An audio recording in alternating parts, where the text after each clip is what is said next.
RRB, l'invité du matin. Bonjour Jean-François Bodin. Bonjour Nicolas Legrand. Le Liban figure parmi les gros titres de l'actualité depuis environ une semaine et on reparle de la situation dans le pays avec votre invité. Oui, Mathieu Deymi, qui est chef d'entreprise franco-libanais installé depuis 10 ans en Calédonie. Bonjour. Bonjour. Merci d'avoir accepté notre invitation pour nous parler de votre pays d'origine, le Liban où vous êtes né. Un mot d'abord évidemment sur cette explosion. Lorsque vous avez découvert ce qui s'était passé, vous avez pensé forcément aux gens qui étaient vos proches qui sont là-bas ? Naturellement, les images sont monstrueuse. Déjà, quand on n'est pas concerné directement, on est face à une terrible explosion et ça fait un choc. Et quand on a de la famille qui vit là-bas, naturellement, c'est beaucoup plus impactant. Vous avez des gens qui ont échappé de peu à la catastrophe ? Tout à fait. Donc, on a eu de la chance, il n'y a plus de décès ou de blessés graves, mais j'ai de la famille, un cousin qui travaille au port. Il avait quitté le port un quart d'heure avant l'explosion, donc il y a eu quelques blessés légers. Est-ce que vous avez su assez rapidement ce qui s'était passé, même si aujourd'hui il y a encore un doute sur la nature de l'explosion ? Bon, on a su un peu comme tout le monde. On a vu les vidéos passer sur Internet, on a vu le coupon de presse. Il semblerait que, pour l'instant, parce que l'enquête n'est pas encore parfaitement établie, que c'est l'explosion de nitrate d'ammonium de 1750 tonnes mal stockées dans un port, je pense que c'était le hangar numéro 26. Qui a été à l'origine de l'explosion. Mais hier, j'ai entendu également le président libanais parler d'un soi-disant missile. Il demande de consulter les vidéos des satellites. Ça serait une autre hypothèse, mais sincèrement, on saura plus tard, probablement. Alors, vous connaissez la topographie des lieux, vous pouvez peut-être nous expliquer, Mathieu Deymi, c'est intéressant ce que vous disiez quand on préparait cette émission. Cette explosion, elle aurait pu encore être plus grave que ce qu'on a vu, même si c'est déjà énorme, en raison de la configuration du port. En fait, l'explosion a eu lieu sur le port donc 26, qui est situé sur l'extrémité du port donnant sur la mer. Et on a de la chance quelque part parce qu'il y a des silos, tout ce qui est stockage des blés et farine. C'est un bâtiment gigantesque qui fait plusieurs dizaines de mètres d'épaisseur, qui a fait écran, qui a pu protéger une partie de la ville. Malgré ceci, on voit qu'il y a un cratère maintenant avec les photos satellites de 43 mètres de profondeur, là de rien. Donc c'est énorme. On parle de 300 000 personnes qui ont été déplacées, on parle de bâtiments éventrés, on parle de voitures calcinées. J'ai pu voir comme quoi il y avait 60 décès, 59-60 décès, de plusieurs centaines de blessés, quoi. C'est une ville complètement détruite aujourd'hui, Beyrouth, où c'est vraiment tous les quartiers autour du port qui sont évidemment les plus touchés, mais est-ce que c'est toute la ville finalement qui a été impactée par cette explosion ? En fait, les dégâts, les bris de verre et autres ont été constatés à plusieurs kilomètres de l'explosion. Les blessés également.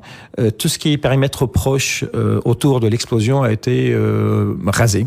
On regarde, il y a des photos là, ça a été filmé par l'Airbus en plus, donc on voit bien en fait avant, après, c'est impressionnant. On dirait que quelqu'un est passé avec une gomme et a effacé tous les bâtiments. Tout est à plat, tout est rasé. Et donc, ces quartiers-là sont des quartiers populaires, plutôt résidentiels. Il y a les quartiers populaires, et surtout les quartiers chics qui ont été rénovés il n'y a pas si longtemps que ça, qui ont été également objets de cette destruction. Mathieu Deymi, on sait que le Liban est un pays traversé par des crises importantes depuis des dizaines d'années. Est-ce que les Libanais en général et les habitants de Beyrouth vont se sortir de cette situation qui semble très compliquée ? On l'espère.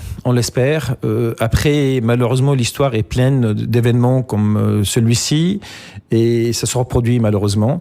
Le Liban, depuis la fin de la guerre qui a duré une quinzaine d'années, depuis 1990, n'a pas réussi à se reconstruire proprement.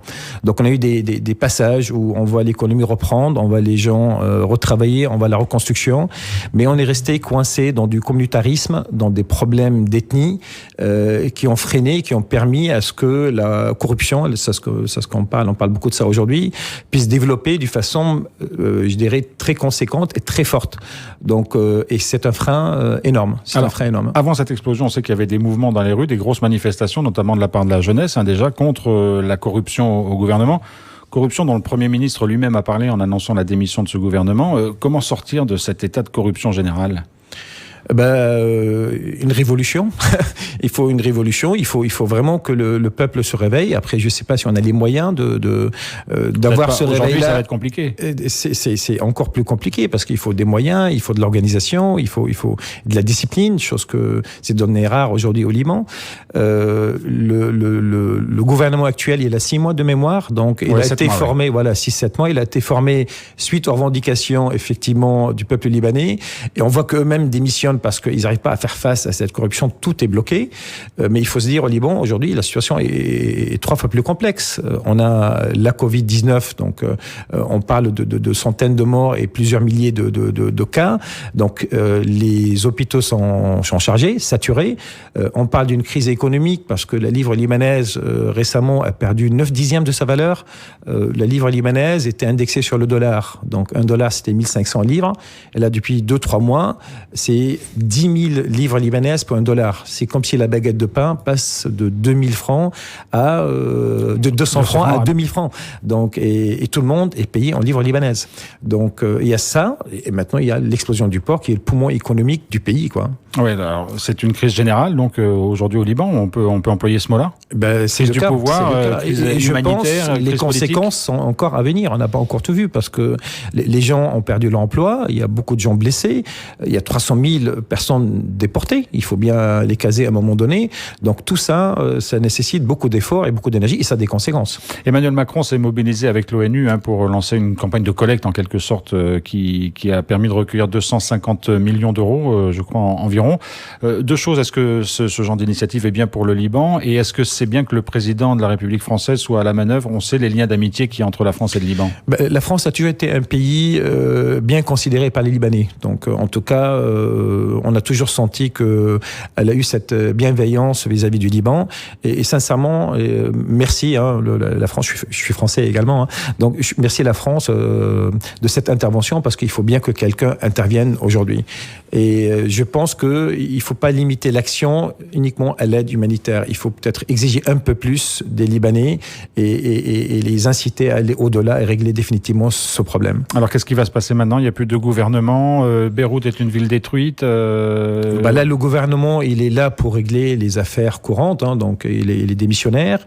Ils vont se réunir probablement. Je ne sais pas ce que ça va donner, sincèrement. C'est relativement complexe, l'histoire du Liban. Ça date de quelques années et je défie quiconque qui est capable de comprendre ce qui se passe. Donc encore moins, moi, loin à 20 000 kilomètres. Donc c'est relativement complexe. Ce que j'espère tout simplement, c'est qu'il y a une prise de conscience et que les gens, pour une fois, aient le courage de ne plus tolérer ce type de comportement. Parce que là, encore une fois, c'est de la corruption, c'est de la négligence et c'est des gens qui ont laissé leur vie, quoi. Est-ce que la complexité du Liban ne viendrait pas aussi des différentes communautés qui existent et qui ont parfois un fonctionnement très communautaire? Justement, c'est exactement ça le problème. En fait, c'est un élément qui fait que tout devient compliqué.